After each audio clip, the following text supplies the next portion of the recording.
Gracias, presidente.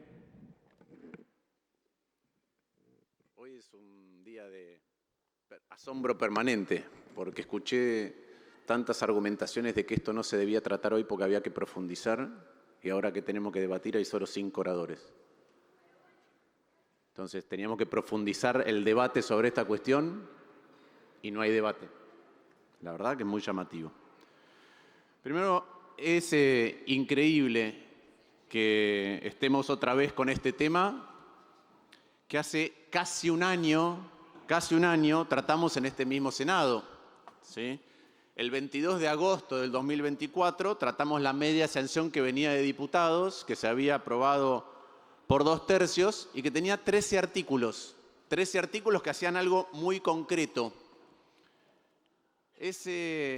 Ese proyecto se aprobó y es el que después vetó el presidente y celebró el presidente que vetaba. Pasaron 11 meses otra vez de crueldad e indiferencia, y además de crueldad e indiferencia con aquellos jubilados que marchan alrededor del Congreso, también de represión. En aquella oportunidad, tuvimos debate en comisión, 3 reuniones informativas, hubo también la exposición de expertos, y digo esto porque el proyecto este y el proyecto aquel son muy, pero muy parecidos. Tienen muy pocas diferencias. ¿Qué hace aquel y hacía este? Primero recompone lo que perdieron los jubilados en enero del año 2024, porque producto de la devaluación en enero hubo 20,6% de inflación y a los jubilados se les reconoció solamente el 12,5%. Entonces, tanto en aquella oportunidad como en esta, lo que se hizo, lo que se hace, es aumentar por esa diferencia que hoy es 7,2%. Perdón, presidente, hay mucho ruido y es muy difícil concentrarse. Silencio, por favor. Adelante, senador Martín Lustó. ¿Cuánto es ese 7,2% para que nos demos una idea de aumento de la mínima? 21.700 pesos. Ese es el aumento que tiene la mínima con este proyecto. 21.700 pesos. Estamos haciendo esto 18 meses después, ¿sí? Esto tendría que haber sido hecho en enero del 2024, cuando los jubilados perdieron ese 7% de poder adquisitivo. Lo deberíamos haber tratado mucho antes. En la ley bases, que yo hice un dictamen diferente en la ley bases y en el capítulo fiscal, había incorporado ese 7% que el oficialismo y muchos no votaron. También había un proyecto para reemplazar la moratoria y también había un proyecto para lo que dijo la senadora por Córdoba de qué hacer con las jubilaciones de privilegio. Entonces, 18 meses después, este tema vuelve, pero mientras tanto hubo 1 año y medio de padecimiento innecesario de los jubilados y de las jubiladas. ¿Qué más hace este proyecto? Este proyecto aumenta el bono.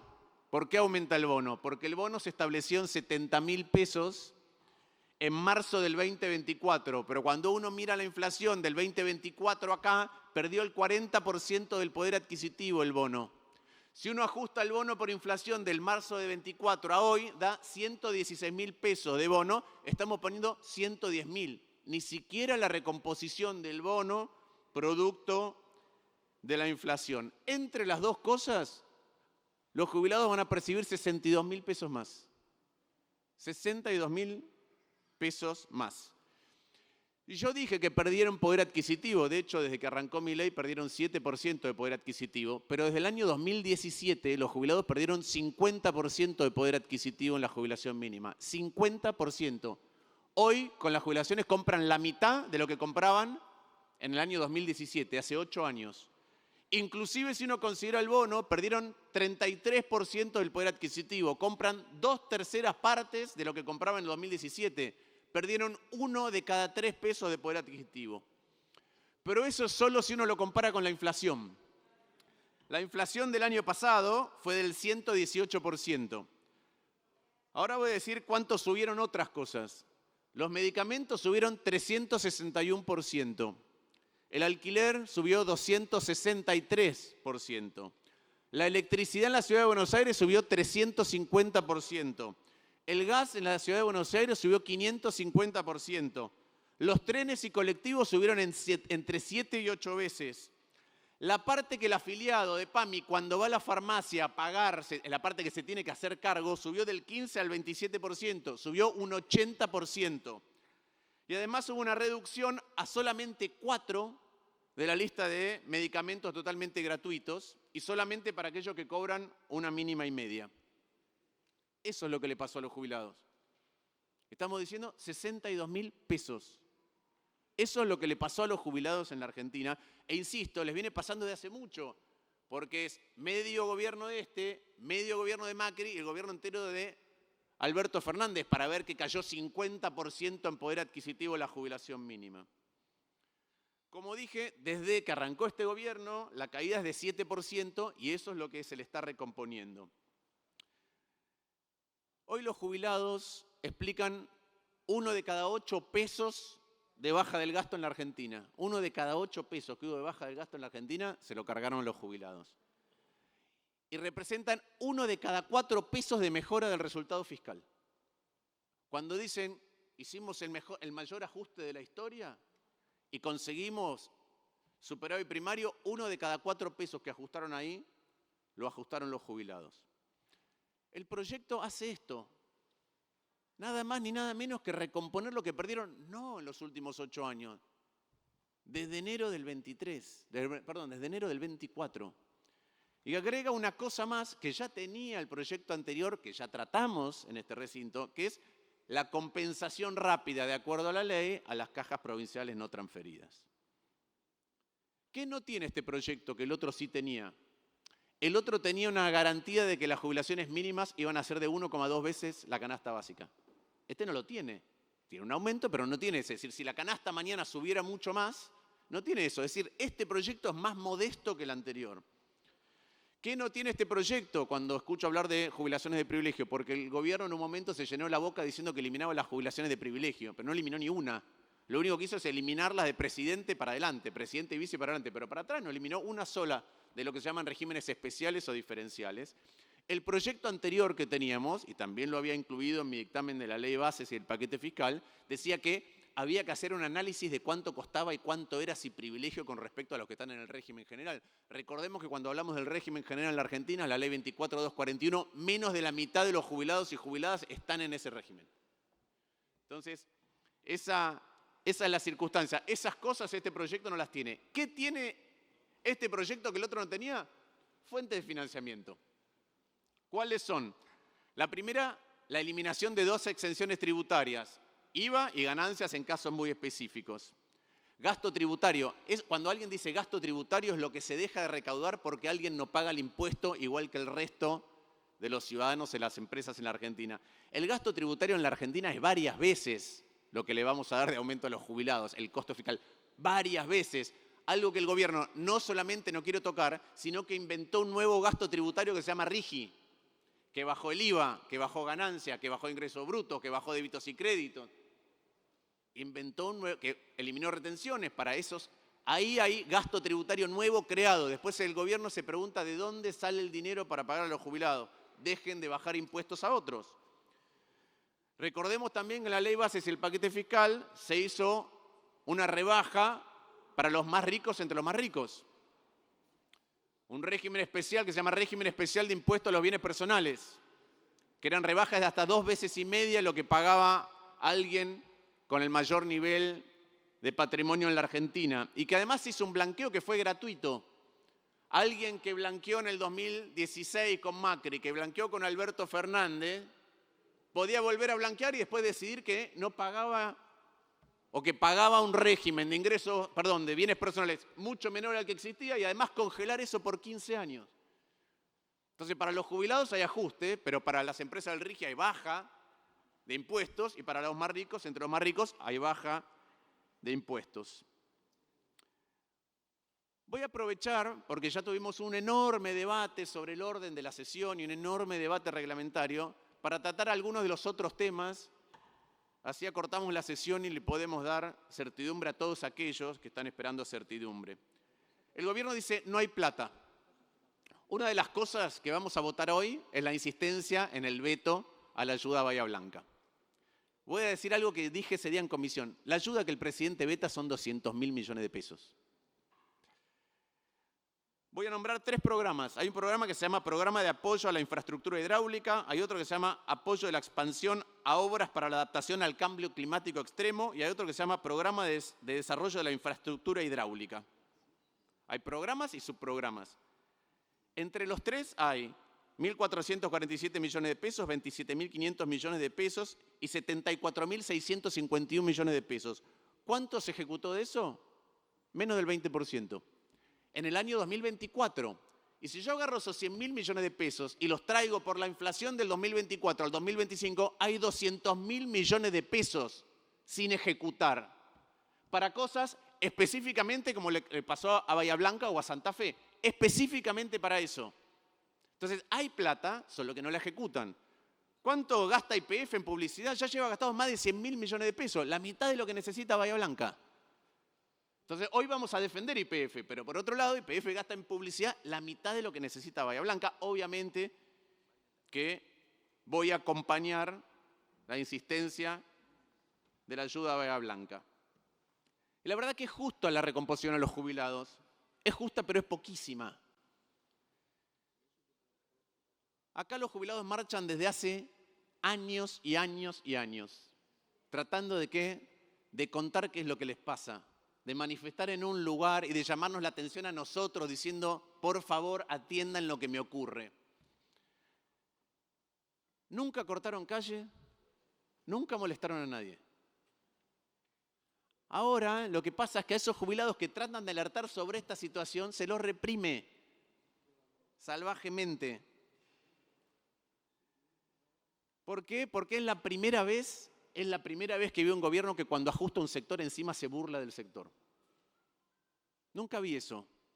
A veces uno tiene que tomar decisiones difíciles, pero ajustar a alguien y reírte de esa persona, ajustar a un jubilado, pegarle y decirle viejo meado, ajustar a los discapacitados y después, como dijo Españolo, el titular de la Agencia Nacional de Discapacidad, decir, si tuviste un hijo con discapacidad, el problema es tuyo, no del Estado. Decírselo a una familia que tiene un hijo con trastorno del espectro autista, nunca lo vi. Ajustar a los médicos del Garrahan y decirles, te equivocaste, hubieras estudiado efectos especiales, como le dijo la diputada Lemoine. Nunca lo vi en mi vida. La verdad que ajustar y burlarse del que está padeciendo es una cosa que no tiene nombre. Como dije recién, esta recomposición es mínima, en la nada misma, y es un gesto mínimo para decir los estamos viendo. Entendemos que en este momento difícil de Argentina la están pasando muy mal. Es nada más ni nada menos que eso. Es increíble que tengamos que volver a debatirlo. Es realmente increíble que tengamos que volver a debatir esto. Obviamente que voy a votar a favor.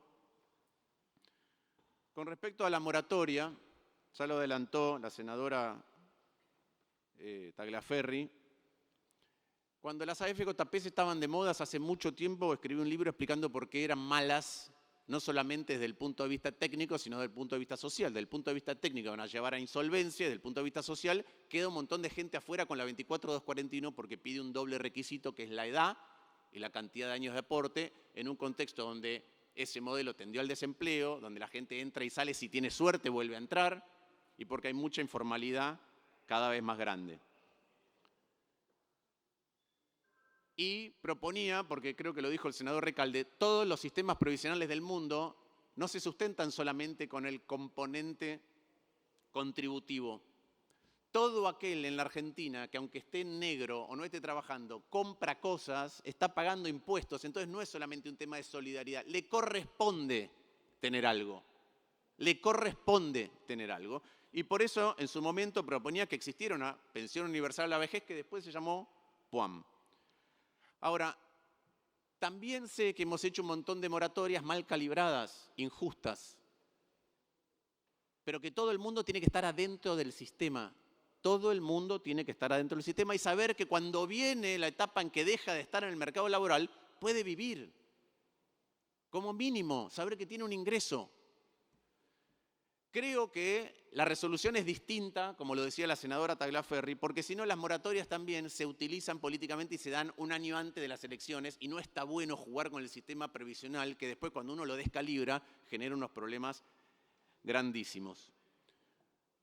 Nosotros creemos que el mecanismo que proponemos es más justo, es más estable, menos apropiable, como decía recién, políticamente, más sostenible en el tiempo. Y por eso ya estaba en el proyecto de ley bases nuestro. Lo hemos planteado cuando hubo otras discusiones sobre la moratoria y lo volvemos a plantear en el dictamen. Básicamente lo que hace es tener una PUAM y aquel que, producto de que aportó algunos años de su vida laboral, le correspondería más eliminar el requisito de que tenga que ser 30 porque no va a llegar nunca a los 30. Pero por ahí con lo que aportó le corresponde algo más que la mínima. Y nos parece que eso es mejor. Por eso, en el caso específico de moratoria, me voy a abstener. Y por último, en el tema de discapacidad, creo que hay resoluciones mejores al tema, tal como viene la media sanción de diputados. Pero también veo, como dije antes, que este es un gobierno que tensa, lastima, ajusta, se burla, y hay un momento que hay que lidiar con la emergencia. Y la emergencia y la urgencia por ahí no admiten soluciones que a uno le gustaría más,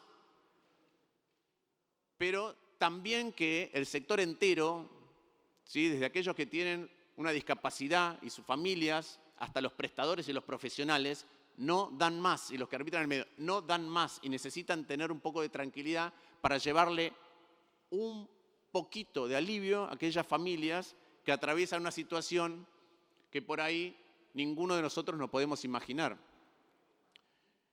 Creo que el gobierno, cuando habla de libertad, habla de la libertad de no tener empatía, habla de la libertad de poder desentenderse del prójimo. Nosotros vemos la sociedad de manera distinta. Cada vez que nos cruzamos a alguien que está en una situación más difícil que nosotros, siempre pensamos, si no hubiéramos tenido suerte, podríamos ser esa otra persona. Si no hubiéramos nacido donde nacimos, podríamos estar en el lugar del que tiene otra dificultad. Si no hubiéramos podido estudiar, o nuestros padres se hubieran hecho esfuerzo para que estudiemos, estaríamos en otra circunstancia totalmente distinta. Y entonces no creemos en esa sociedad que proponen. Y no creemos en ese concepto de libertad, que es la libertad de abandonar a los demás. Porque un país se construye con todos. Muchas gracias. Voy a votar a favor del proyecto de discapacidad.